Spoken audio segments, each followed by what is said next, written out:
Greetings, ladies and gentlemen, and welcome to another episode of Help for the Guildless.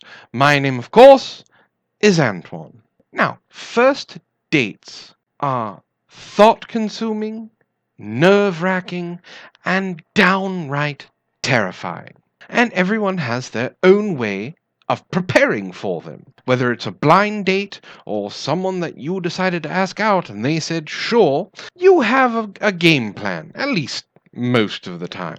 Now, Lara Witt from Everyday Feminism has a way to guarantee that not only will your first date be memorable, but that you'll never get a second one with that person. Shall we look at how she plans to help the dating world? 10 things every intersectional feminist should ask on a first date. Now, look at that picture. That picture tells you everything you need to know. That woman already knows that the man she is talking to on the date is already thinking about something else. That's because she decided to listen to Lara Witt, and that's pretty much a bad idea. Now, I'm not going to lie to you and say, I didn't read these questions beforehand. Oh, I looked at this article. The questions are absolutely ridiculous. And we're just going to go through them. I think these questions need to be asked in order to tell who you don't want to be around. So let's jump into it, shall we? Now remember, this is the first date. So question 1 is, do you believe that Black Lives Matter?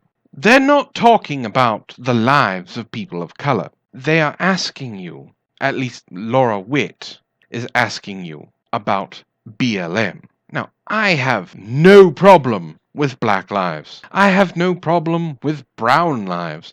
I have no problem with Asian lives, and I have no problem with white lives. As a matter of fact, if Lara had asked me this, or anybody had asked me this on a first date, if I didn't get up from the table and walk away right away, my answer would simply be this. Do I believe that Black Lives Matter? Yes, because I believe all lives matter. Well, okay, not all lives. Because let's be honest, no one gave a flying fuck that Charles Manson died. But a lot of people are upset that a young father lost his life in a hotel hallway because he listened to a police officer and got shot. So I believe that all innocent lives matter. Now, as she is still sitting at the table, we can move on to the second question that's going to guarantee that this date is going to crash harder than the Titanic. Number 2. What are your thoughts on gender and sexual orientation? I would hope that your sexual orientation would have something to do with me being here. So, my thoughts on gender and sexual orientation are simply this. It does not matter. You are not your sexual orientation, and you are not your gender. You are a person. And if you can't deal with that, then I suggest you stay inside. Now, underneath this question, it says the gender binary is a tiny box, and I wish it didn't exist. But it does. I wouldn't want to be with anyone who's queer-phobic. One out of many important elements to dismantling patriarchy is to abolish gender roles, as well as the limited understanding that we have about sexuality and gender itself. I can't imagine being with someone who is transphobic. As a feminist and woman of color, it would be a betrayal of what I stand for.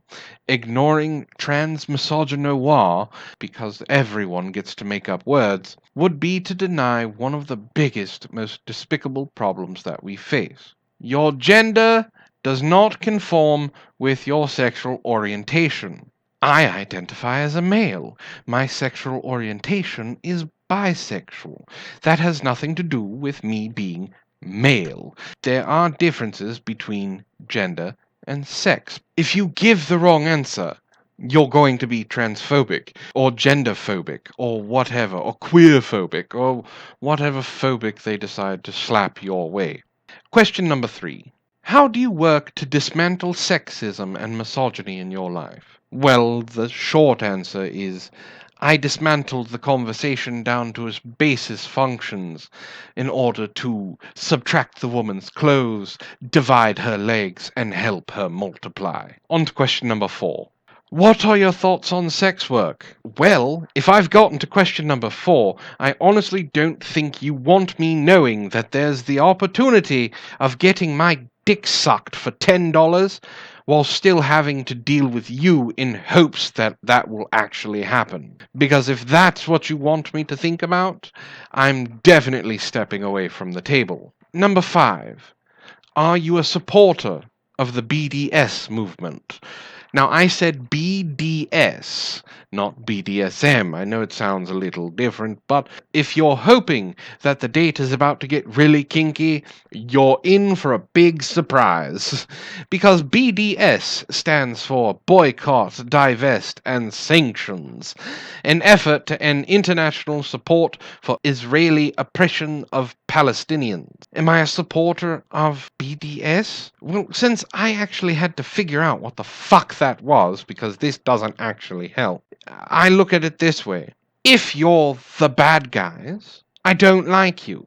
If you're considered one of the good guys, which means you're the innocents that are trying to escape from the oppression and the death, then I have no problem with it. So I guess it depends on the situation. I know it's kind of a cop-out answer, but that's kind of a bullshit question to drop on someone on a first date. Number 6. And if you are still sitting at this table with this woman who is asking you these questions, she better be goddamn hot. Number 6. What is your understanding of settler colonialism and indigenous rights? Basically, she's asking, what do you think about the white people that kicked out all the Indians that were settling in this country? Honestly, it's in the past, so it really doesn't matter. I know Laura wants an answer to this, so it's very simply this. Without colonialism, you wouldn't be here. Now, I don't mean you wouldn't be here because you're a foreigner and you immigrated to this country. I mean, you wouldn't be here as in, we would not be sitting in this coffee house sipping on these $8 lattes while you look at your $700 phone if we stayed dealing with the people who did not have the advanced technology for the time. Number 7. Do you think capitalism is exploitative? No. Capitalism pays people for the work that they do.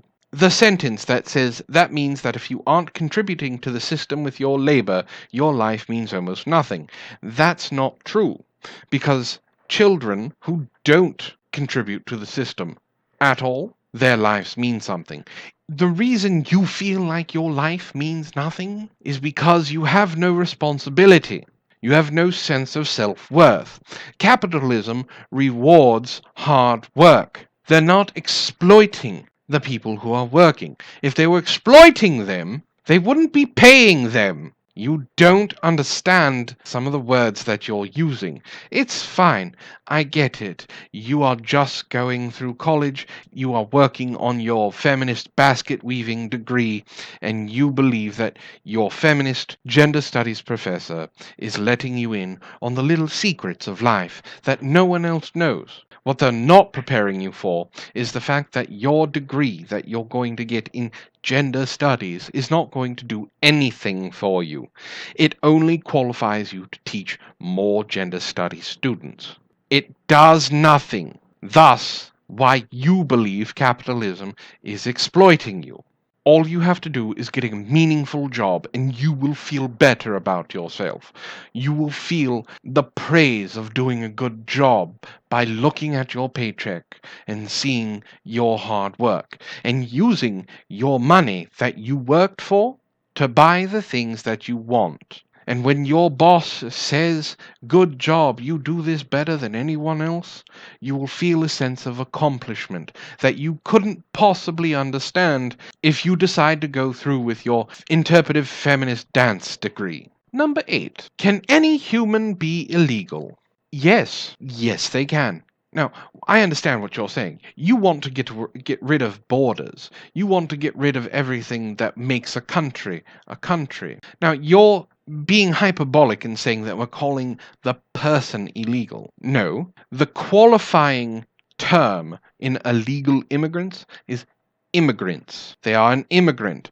The caveat of the qualifying term is what they're doing, the action that is taking place because of the immigrant. So, if someone is immigrating to the US and they do it illegally, then yes, they are an illegal immigrant, and by that standard, are an illegal person. They're not an illegal human. You're trying to work around what the actual topic is by saying no human is illegal on the planet. That's very true. We have a right to live, but by the laws of the lands that we have all been part of since our birth, and I'm saying our birth as in this generation, not all people, but this generation, it is possible to be an illegal immigrant. The action is the qualifier for the term. Number 9. If you've made it this far and you're still sitting across from her, you deserve a medal. Do you support Muslim Americans and non-Muslim people from Islamic countries? As long as they're not trying to drive a 3-ton truck down a walkway to kill as many people as possible, or, I don't know, fly a 747 into one of the largest buildings in New York City? Sure, I support you. I support everything you do, because you're a Muslim American. And if you are from an Islamic country and you're not doing any of that stuff, as long as you're not trying to kill, steal, maim, rape, pillage, covet, sure, I support you 100%. Does that about qualify it?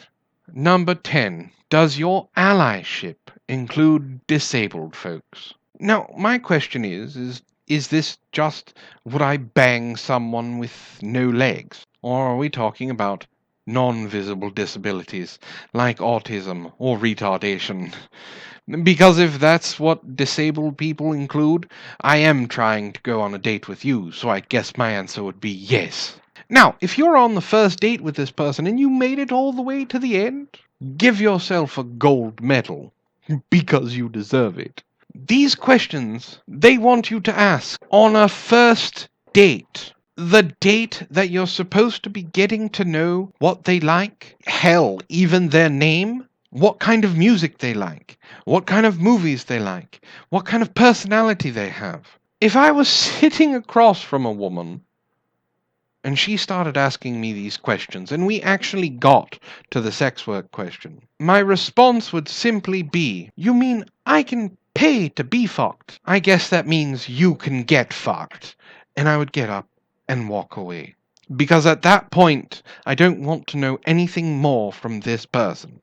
Lara Witt, you have none of your namesake, and even less of a sense of humor. Instead of giving dating advice about 10 things that should be asked, maybe you should take a look at yourself in the mirror and wonder why no man will ever touch you, and you are living with 50 cats. And those are my thoughts, folks. I'd love to know yours. Let me know in the comments. If you like what I do here, please hit like, share, and subscribe. And if you do subscribe, hit that little bell icon so you know when I upload. If you would like to support the channel, there's a Patreon link down below. Anything you can do, I would appreciate. With all that being said, this has been Help for the Guildless. My name, of course, is Antoine. And I hope you all have a wonderful evening.